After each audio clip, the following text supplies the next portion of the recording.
Wow, I don't know where you're listening from today, but the last week or last couple of weeks has been some of the most beautiful summer days that we've all been enjoying. But I think particularly the UK's been exceptionally hot.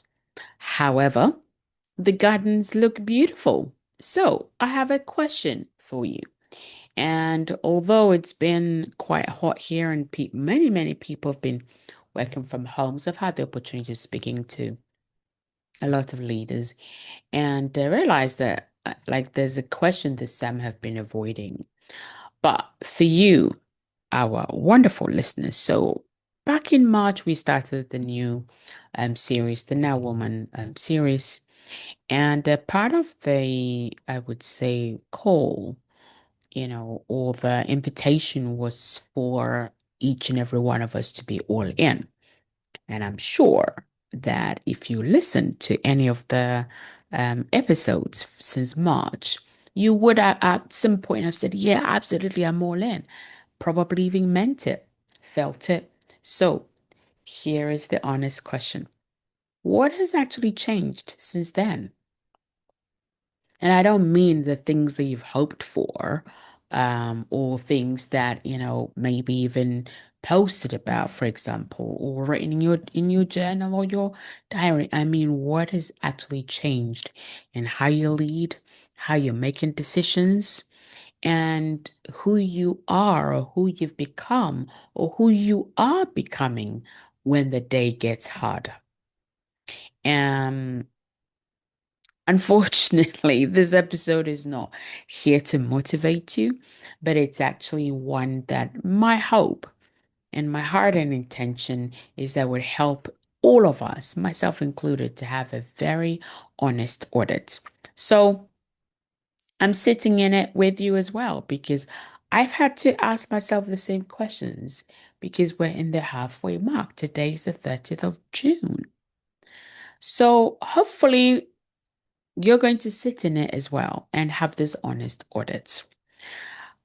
I'm going to do two things with you. Firstly, is to tell the truth about where you actually are, and then hopefully give you one practice that would keep you rooted through the second half of the year, just so that you don't arrive at December, perhaps having just drifted from March through till, December if we find yourself back then.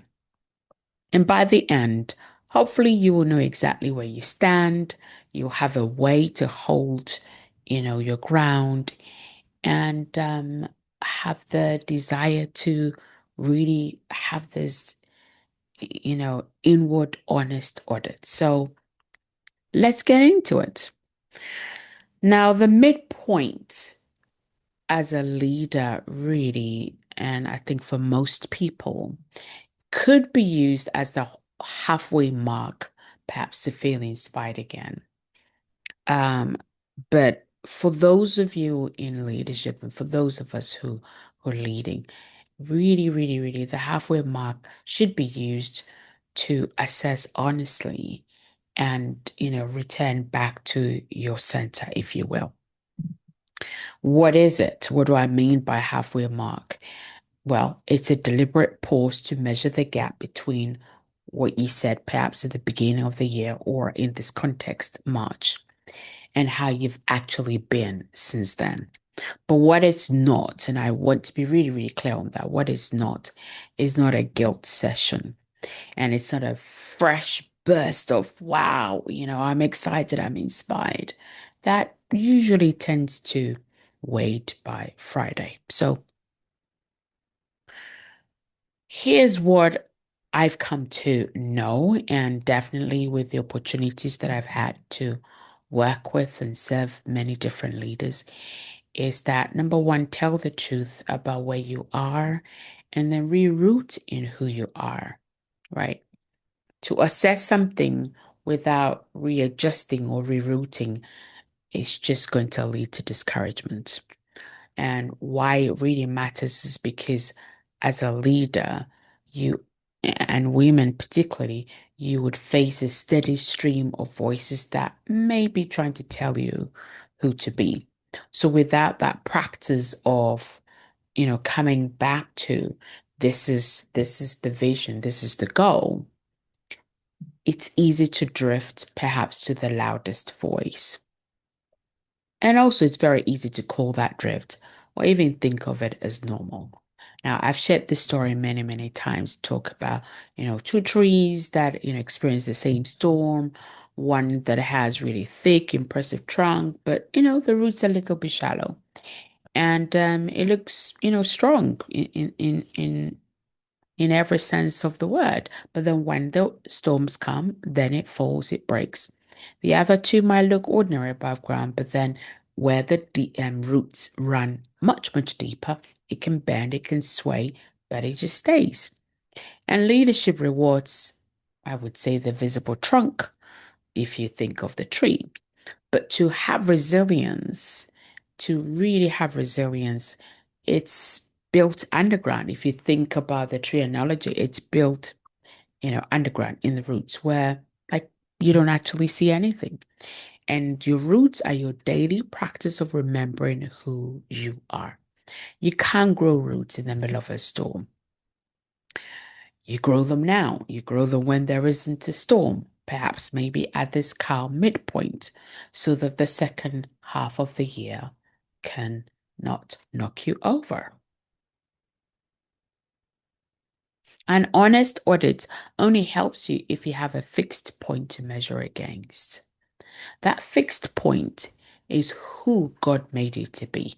That should always remain the fixed point. Your fixed point as a leader doesn't matter what you're leading, how many people, how long for, your fixed point is always going to be who God made you to be.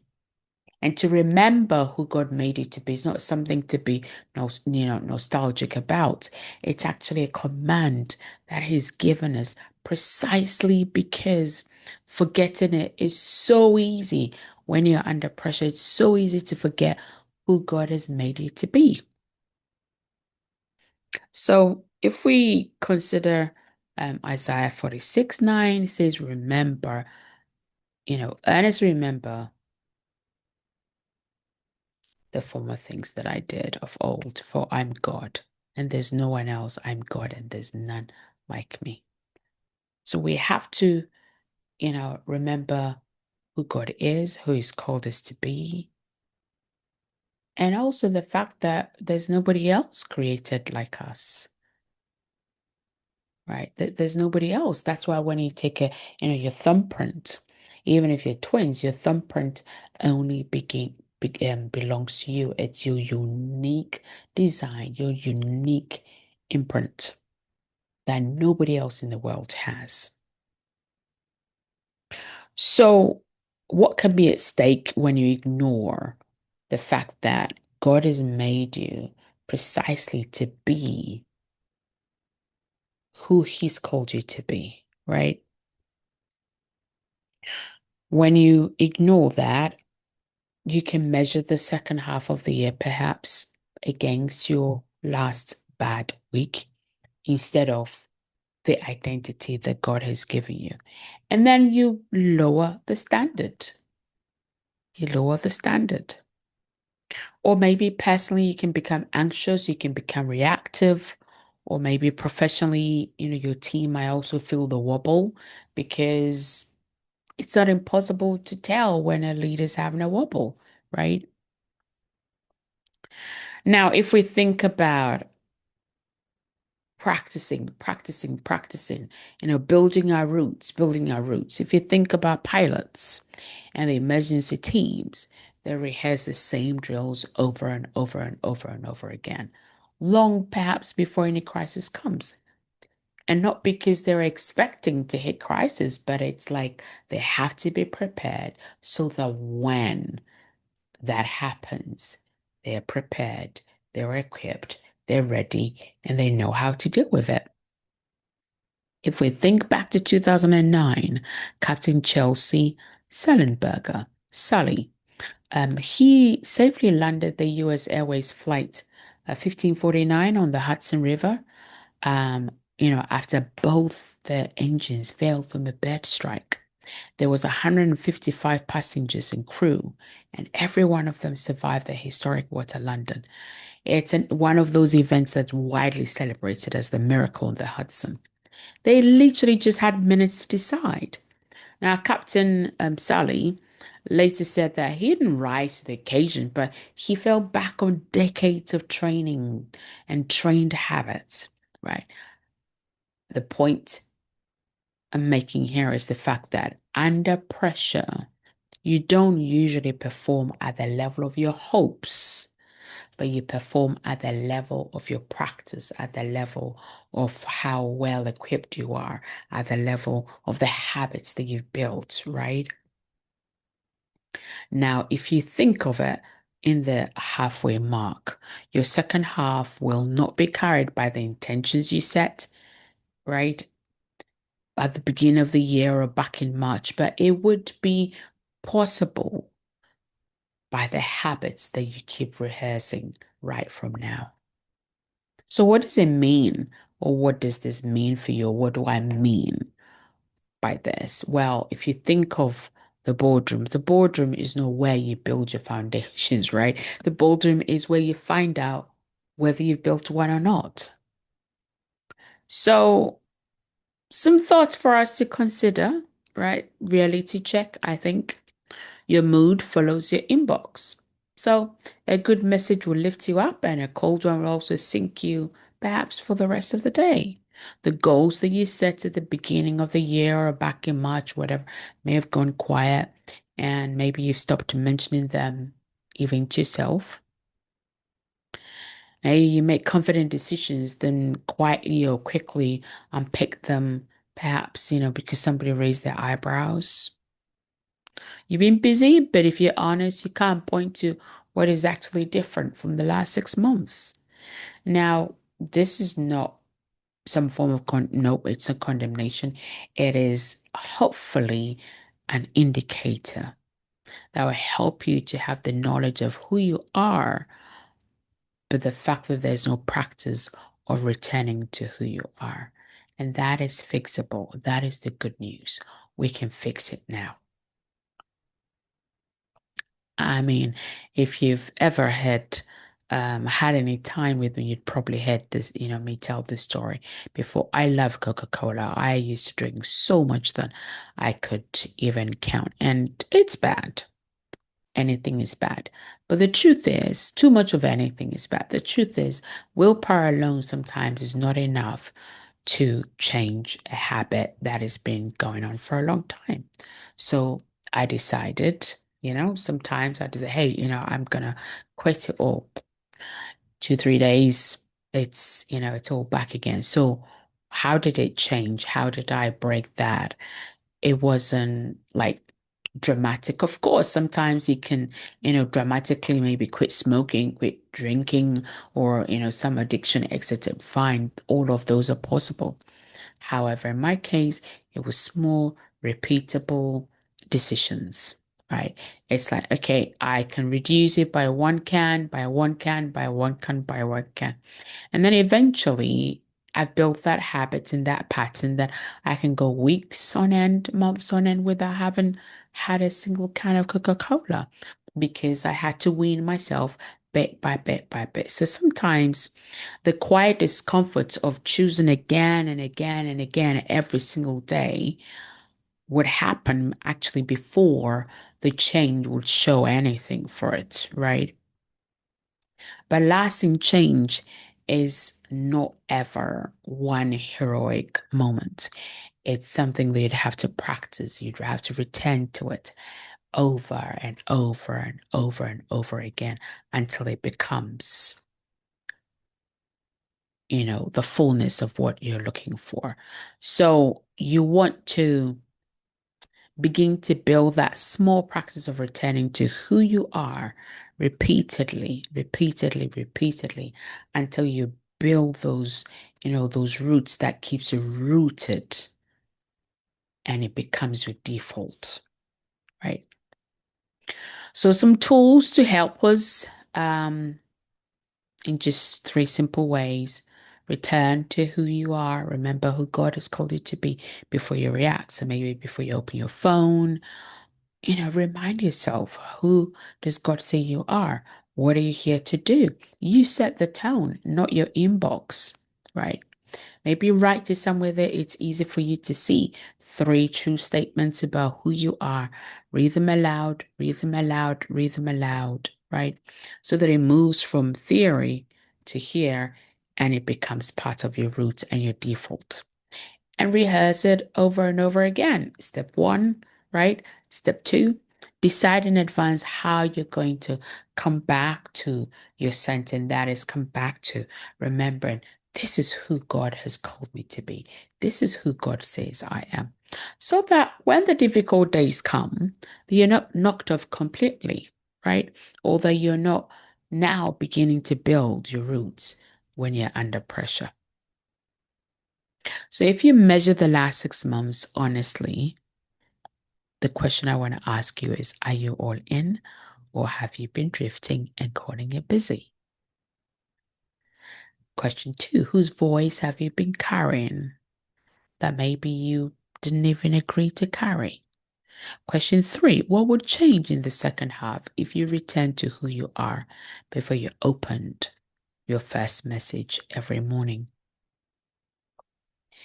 And finally, this is going to be the challenge, which you have to get pen and paper. So if you're, sitting down or running or walking or whatever it is, maybe come back to this section and write it down again. This week, do the honest audit on paper. Write the goal that you set way at the beginning of the year or back in March when you started listening to the series. Then one true sentence on where it actually stands as of today, because you cannot recommit your direction that you actually refuse to look at. And then challenge number 2 is write 3 true statements about who you are. Read them out aloud to yourself before you touch your phone, before you touch your computer, before you open your laptop every morning. Start the morning on the right footing, because the remainder of the year is going to be carried, is going to be possible by what you rehearse, not just by what you have as your intention. So hopefully this has been helpful to you. Now, it's always, always, always such a joy when we hear from, people writing to us, emailing us, and telling us how this has impacted them. So I would absolutely love to hear from you. How has this podcast, today's episode specifically, helped you? Where are you at? Are you all in, or are you really hoping you can make it through the remainder of the year with good intentions? Well, sorry to burst your bubble, but good intentions don't often lead to anywhere. It's like having the sat nav in your car. You have to switch it on, put in the direction of where you're going. Otherwise, yes, you've got the sat nav in the car, but you're not having any direction where you're going. The same as having intention. Intention is the sat nav. It's good to have good intentions, but good intentions without actions, without the strategy, without the plan is nothing but a simple thought. And if this has been valuable to you, then write a review, because that helps and also encourages us, because it tells us that this is being useful and this is worthwhile. Anyway, until we come together again next week, remember that you are called to stay faithful, stay focused, be bold, and above all, stay all in. And that's all for this week.